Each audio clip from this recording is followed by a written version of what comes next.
네, 우리가 그동안 이제 그 2장 중반절부터 이 4장 중반절까지 이 베드로전서에서 이 베드로가 전하고자 했던 그 본론 부분들이 이제 끝이 났습니다. 하나님의 백성으로서 이 땅 가운데서 어떻게 그 경건한 삶을 살아갈 것인가, 이러한 모습들, 이 믿지 않는 이 사람들과 이 땅 가운데서 우리가 어떻게 살아갈 것인가, 이런 것들을 우리가 본론 가운데 함께 나눴습니다. 주 요점은 이거였습니다. 우리가 이 땅 가운데 살아갈 때에 이방인들로 하여금 우리의 모습을 보면서 이방인들로 하여금 그들의 입술 가운데 하나님의 살아계심을, 하나님의 영광 올림을 그들의 입술로 전하게끔 하는, 고백하게끔 하는 그러한 목적을 가지고 우리가 이 땅 가운데 선을 행하면서 살아가야 된다라고 이렇게 이야기를 했어요. 그리고 이제 이 베드로는요, 이제 오늘 본문부터 이제 5장 그 인사가 나오기 전까지 이제 마지막 결론 부분으로서 이제 이야기를 합니다. 고난 당하는 이 성도들, 고난 당하는 이 양떼들을 향해서 위로와 격려를 이 마지막 메시지로 전하고 있어요. 그래서 그 가운데 우리가 오늘은 이 고난의 복이라는 제목으로 함께 은혜를 나누도록 하겠습니다. 이 마지막 위로, 마지막 결론 부분을 전하는 이러한 단락에서도 이 고난에 대한 그런 통찰과 생각을 전하는 이 베드로의 모습을 보면서 참으로 우리 그리스도인에게 있어서 이 고난이라고 하는 이러한 것은 참 필수 불가결한 부분이지 않나, 이런 생각이 듭니다. 이 고난이라고 하는 것, 누구나 인생 가운데 이 고난을 피해갈 수 없습니다. 그렇죠? 믿는 사람이든 믿지 않는 사람이든 누구나가 다 겪게 돼 있어요. 그렇기 때문에 고난이라고 하는 것 자체가 고통스럽고 또 힘들고 부담되고 우리 가운데 어떤 절망감을 주는 이러한 안 좋은 이런 모습이기 때문에 또 모든 사람들이 또 고난받기를 싫어합니다. 피하고 싶어 해요. 그러한기 때문에 이 고난에 대한 자세, 고난에 대해서 대처하는 방법, 이러한 것이요, 또 우리 그리스도인과 비그리스도인을 그런 나누는 이러한 모습이 된다는 거죠. 그러한 의미로 본다고 한다면요, 우리는 이 고난이라고 하는 것, 내가 그리스도인이다라는 나의 믿음이 참된 믿음이다, 참된 믿음의 실현, 믿음의 증명하는 것이 이 고난이라고 하는 것을 통해서 드러나게 된다라는 거예요. 나의 그리스도인 됨을요. 그러한 의미에서 생각한다면 고난이라는 것이 어떤 의미 가운데 내가 참된 그리스도임을 보여주는 것이기 때문에 복이지 않나 라는 이러한 생각이 들기도 합니다. 베드로도 이 고난에 대해서 너무나도 중요하게 생각을 했던 것 같아요. 그렇기 때문에 4장 이 전체에 있어서 이 고난에 대해서, 베드로전서가 5장밖에 되지 않는데 그 가운데 4장 이 한 장 전체를 고난에 대해서 계속 생각하고 반복하고 강조하는 이러한 일들을, 이러한 글을 지금 남기고 있다는 거예요. 오늘 본문에서도 마찬가지입니다. 오늘 본문에서 우리가 이 고난에 대해서 그동안에도 많이 나눠왔지만 이 고난에 대해서 베드로가 어떻게 또 그 고난에 대한 통찰력을 가지고 어떤 생각을 이야기하고 있는가, 오늘 그 부분을 좀 함께 나눠보려고 합니다. 세 가지로 먼저 함께 나눠보려고 하는데요. 첫 번째로, 이 고난은 이상한 것이 아니라 예상해야 된다라는 거예요. 오늘 본문 12절 말씀 우리 함께 한번 읽어보도록 하겠습니다. 시작. 사랑하는 자들아, 너희를 연단하려고 오는 불시험을 이상한 일 당하는 것 같이 이상히 여기지 말고. 이 고난 당하는 거를 지금 이상히 여기지 말라라고 이렇게 이야기하고 있다라는 거예요. 여러분, 제가 질문 한번 해보겠습니다. 고난 당하는 것, 우리 인생 가운데 고난, 불행한 일들, 심지어 죽음까지도요, 이 고난 불행한 일을 당하는 게 정상적인 모습일까요? 아니면 비정상적인 모습일까요? 비정상적인, 정상적인, 네. 우리 그리스도인들에게 있어서는 정상적이다라고 이렇게 이야기를 할 겁니다. 믿지 않는 분들은 비정상적이다라고 생각을 할 거예요. 원래의 어떤 궤도에서 벗어나는 이러한 상태다라고 이렇게 이야기할 겁니다. 근데 이 고난이라는 게 어디서부터 오는 겁니까? 왜 오게 됐나요? 우리는 이미 알고 있어요, 그렇죠? 죄로부터, 악과 죄로부터 이 고난들이 오게 된 것임을 우리는 알고 있습니다. 그런데 고난이라고 이야기할 때는 이 자연 재해들, 자연 현상들, 이러한 거는 우리의 악이랑 우리의 죄랑은 상관없지 않냐, 이렇게 생각할 수가 있죠. 하지만 그 자연 현상까지도 사실 기후가 변한 거잖아요. 해일이라든가 아니면 지금 폭우 이런 것들, 이런 가뭄들, 이런 모든 기후에 따른 이런 자연 재해들이 왜 일어나게 되는가?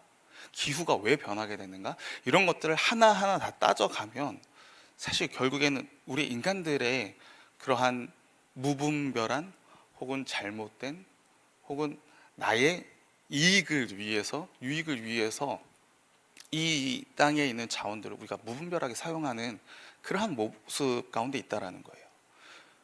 그런 무분별한 사용, 나의 것을 위해서 다른 사람들이 괜찮든 않든 상관없이 이런 무분별함의 이런 모습들은 어디서 오는 겁니까? 죄로부터 오는 거죠. 아담과 하와의 이 죄에서부터 시작되어진 이런 모습에서 온다라는 거예요. 그리고 이 죄는 우리는 알고 있습니다. 사망으로 이어지게 되고 그 결과 이 세상은 죄의 권세 아래에 있다라는 것을 우리는 알고 있어요. 그래서 이러한 상황으로 봤을 때 고난과 죽음은 모든 사람이 겪게 됩니다.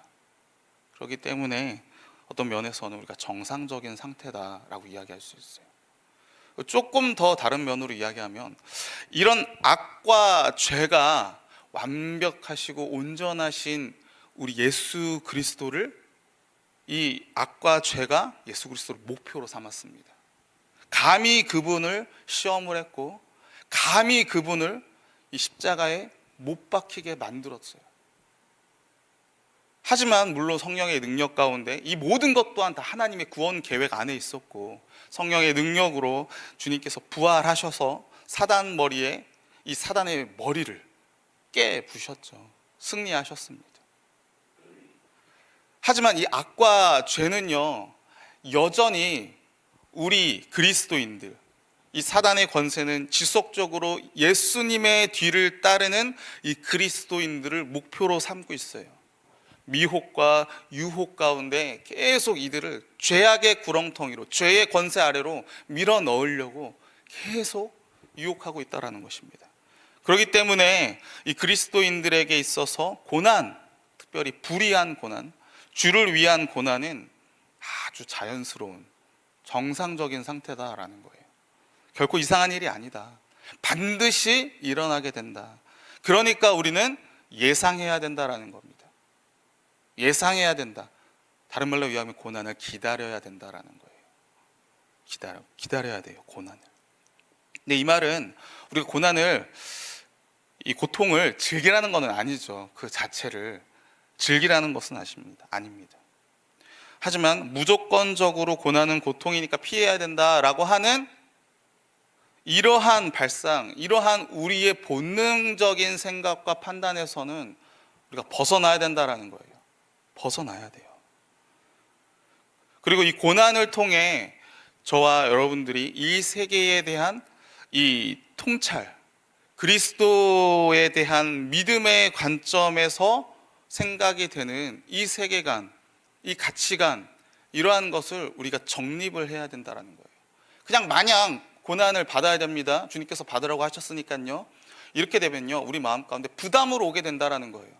하지만 방금 이야기했던 왜 고난이 정상적인 상태인가, 왜 우리가 예상을 해야 되는가, 이러한 것을 믿음의 관점에서 주님께서 받으셨고 우리 또한 그 길을 가기 때문에 이렇게 우리는 기다려야 된다, 이것이 정상적인 상태라는 이런 믿음의 관점에서 이 세상에 대한 통찰을 우리가 정립됐을 때 우리는요 고난에 대한 대처와 자세와 우리가 어떻게 선택할지를 결정하는 그런 시작점이 된다라는 것입니다. 그리고 이러한 모습이 우리가 세상과는 구별된 모습이다, 믿지 않는 사람과 구별된 모습이다라는 것을 증명해 주는 이러한 모습이다라는 거예요. 그렇기 때문에 저와 여러분이 고난받는 거 예상해야 됩니다. 기다려야 됩니다. 하지만 왜 예상해야 되고 어떻게 해서 이렇게 되는가라는 이 믿음의 관점을 세우는 것, 이런 것이 참 중요하다라는 것입니다. 그리고 두 번째로 우리 그리스도인들의 고난은요, 그리스도인들로 하여금 즐겁고 기쁘게 만드는 것이다라는 거예요. 누가 고난과 박해, 고통 이런 것을 즐겁다고 이야기하겠습니까? 즐겁지 않잖아요. 고난받는 거. 정신 이상자들도 아니고. 하지만 우리는 그것을 경험하면서 우리 그리스도인들은 그리스도 믿음 안에서 즐거워하게 된다, 기뻐하게 된다, 심지어 고난이 유익이다라고 이렇게 말하게 된다라는 거예요. 오늘 본문 13절 말씀입니다. 같이 한번 읽어보겠습니다. 시작. 오히려 너희가 그리스도의 고난에 참여하는 것으로 즐거워하라. 이는 그의 영광을 나타내실 때에 너희로 즐거워하고 기뻐하게 하려 함이라. 이미 앞에서도 고난이 유익이다, 고난이 즐겁고 기뻐하게 된다라고 그 이유를 이야기 많이 했습니다. 주님께서 걸어가신 그 길을 믿음 안에서 우리 역시도 동일하게 걸어가게 됨으로써 우리에게도 주님의 영광이 우리의 영광이 되고, 우리가 이 걸어가는 고난을 통해서 우리가 구원받은 하나님의 자녀다라는 것이 구원의 표다, 구원을 증명하게 되는 그러한 모습으로 나타나게 되기 때문에 즐겁다라는 거예요. 그런데 이 부분에서 우리는 좀 다시 한번 좀 깊게 생각해 볼 필요가 있습니다. 앞서 이 12절에서 이 고난에 대해서 뭐라고 표현했습니까? 12절에 사랑하는 자들아 너희를 연단하려고 오는 무슨 시험이라고 이야기합니까? 불시험이라고 이 고난을 표현을 하고 있어요. 여러분, 불시험, 우리 앞에 베드로전서 1장 7절 가운데 불로 너희를 연단한다라고 이런 표현이 나옵니다. 불로 연단한다. 불로 연단한다라는 표현은 단단하게 만든다라는 것도 있지만 또 정화, 정결, 순결 이러한 의미도 있습니다.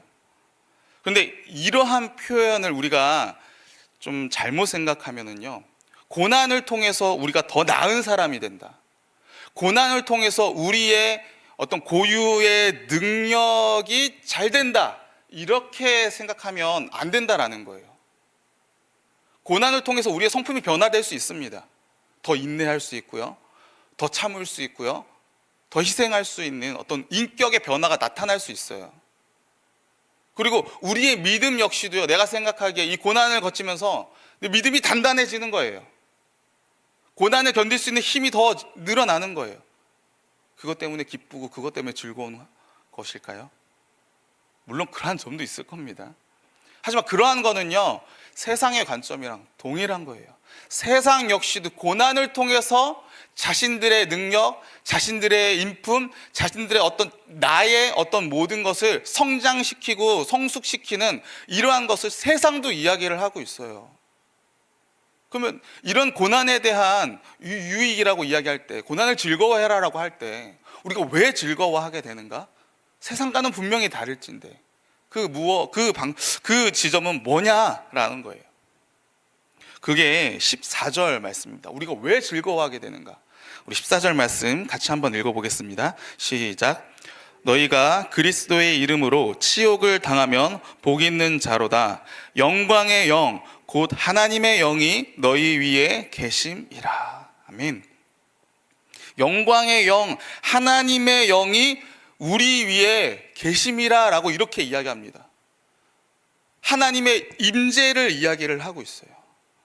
주를 위한 고난 속에 있을 때 영광의 영, 하나님의 영, 성령께서 우리 가운데 함께 하심으로써 우리가 그분의 영광을 보게 된다라는 것입니다. 그게 즐겁다라는 거예요. 그래서 13절에 이렇게, 하반절에 이렇게 나오는 거예요. 오히려 너희가 그리스도의 고난에 참여하는 것으로 즐거워하라. 이는 그의 영광을 나타내실 때에 너희로 즐거워하고 기뻐하게 하려 함이라. 나의 어떤 모든 것이 성장되고 성숙돼서 내가 더 나은 사람이, 내가 더 단단한 사람 때문에, 단단한 사람이 되기 때문에 내가 즐거워하고 기뻐하는 게 아니라, 내 주를 위한 고난 가운데서 하나님의 영광의 영이 나와 함께 하심을, 하나님께서 나와 함께 하시고 있다라고 하는 이 하나님의 임재를 내가 경험하게 될 때, 그의 영광을 보게 될 때 내가 즐거워한다라는 거예요. 여러분들, 이 의미를 우리가 잘 생각해야 됩니다. 우리가 다른 것으로 즐거워하는 게 아닙니다. 나의 구원에 대한 감사로만 기뻐하는 것이 아니다라는 거예요. 물론 고난이 나의 구원이 정말 진짜야 라고 하는 구원의 증거로서 우리 가운데 쓰여집니다. 그것 때문에 기쁜 게 맞아요. 하지만 그것만이 다는 아니다라는 거예요. 더 궁극적으로 구원은요, 시작이지 않습니까? 시작이잖아요. 이후에 하나님과 우리가 함께 하는 것, 이게 창조의 목적 아니었습니까? 우리가 하나님과 함께함으로 하나님의 영광을 돌리는 것, 하나님과 영원히 교제하는 것, 이게 우리의 목표예요. 우리의 존재의 이유입니다. 하나님께서 창조하셨던 본래의 목적대로 주와 함께함으로 말미암는 기쁨이 이 기쁨이다라는 거예요. 그러면요, 우리는요, 나의 신앙생활 가운데 내가 진짜 왜, 그리고 내가 어떨 때 기뻐하고 있는가, 이러한 것들을 우리가 되물어 봐야 됩니다. 나의 구원에 대한 기쁨 당연히 배제할 수 없어요. 너무나 당연한 겁니다. 하지만 이것만 있다라고 한다면 우리는 성경 말씀 다시 봐야 돼요. 주님과 함께함에 대한 인식, 그것에 대한 기쁨, 여기까지 나아가야 된다는 것입니다. 이 부분에서 저는 이 다니엘과 세 친구들에 대한 이야기가 생각이 났어요. 이 사드락과 메삭과 이 아벳느고가 느부갓네살 왕이 만들었던 이 금신상, 금우상 가운데 절하지 않잖아요, 그렇죠? 절하지 않고 풀무불에 던져지게 됩니다. 그 가운데 이 풀무불에 던져졌을 때 이 느부갓네살 왕이 그 가운데 이야기하잖아요. 분명히 들어간 사람 세 사람인데 왜 내 눈에 지금 네 명이 보이냐? 그러면서 이 어떤 그런 형상같이 신의 아들과 같은 이러한 모양의 그런 사람이 더 있다. 그리고 뒤에는 그것을 향해서 천사다라고 이렇게 표현을 하죠. 물론 학자들 가운데 예수님이다라고 이렇게 표현하는 분들도 계십니다. 천사가 됐건 예수님이 됐건 그 가운데 지금 누가 있다라는 거예요? 하나님께서 함께하고 계신다라는 거잖아요. 그 주를 위한 고난, 그 불구덩이 가운데, 정말 말 그대로 불시험이죠. 이 불구덩이 가운데 하나님께서 그들과 함께하고 있는 거예요. 근데 문제는, 이거 정말 대단한 사건이죠.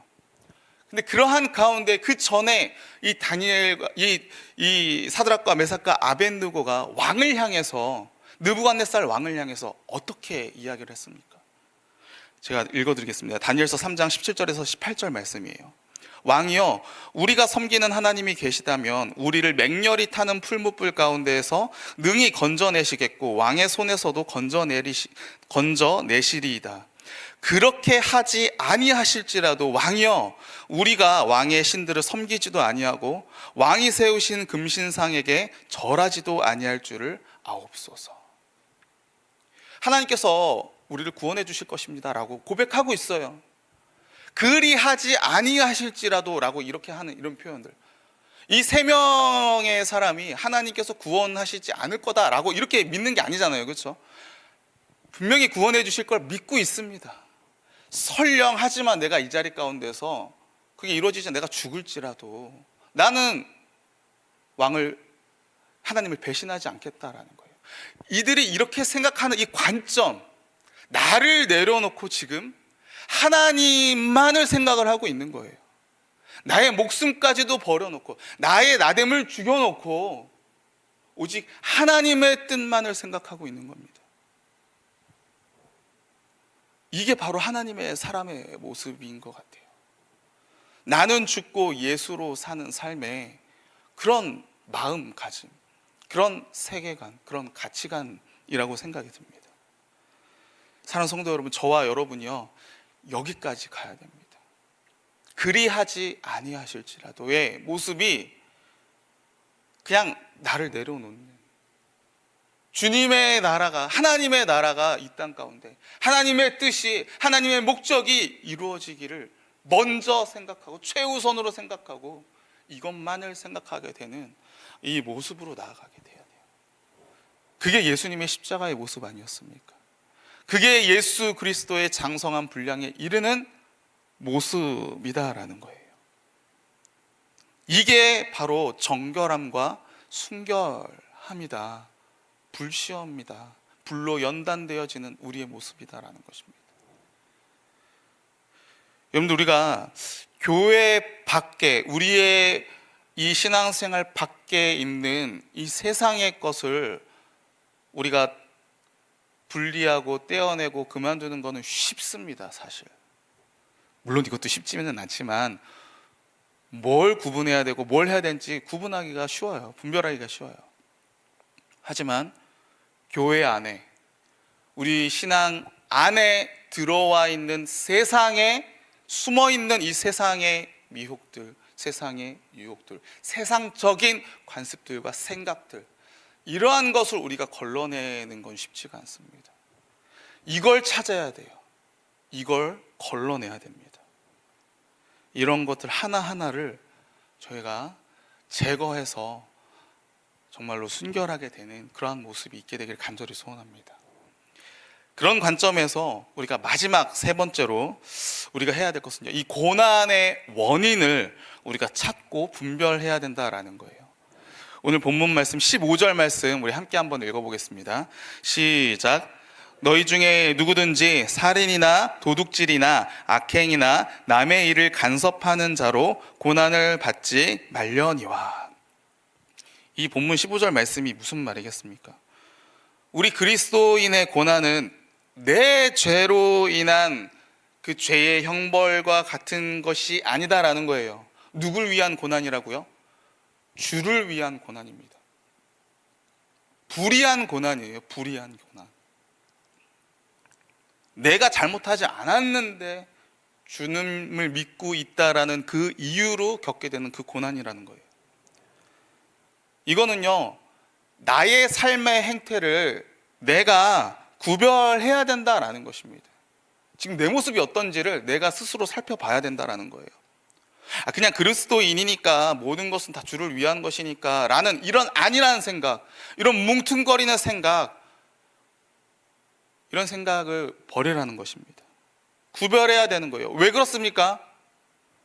내가 잘못해서 나의 욕망으로 인한 결과가 고난과 불행한 모습으로 이렇게 오게 되는 이 모습이요, 믿지 않는 사람들이 그 모습을 보게 되면 우리를 통해서 전하게 된 예수님에 대한 모습, 예수님의 영광을 우리가 가리게 되는 거예요.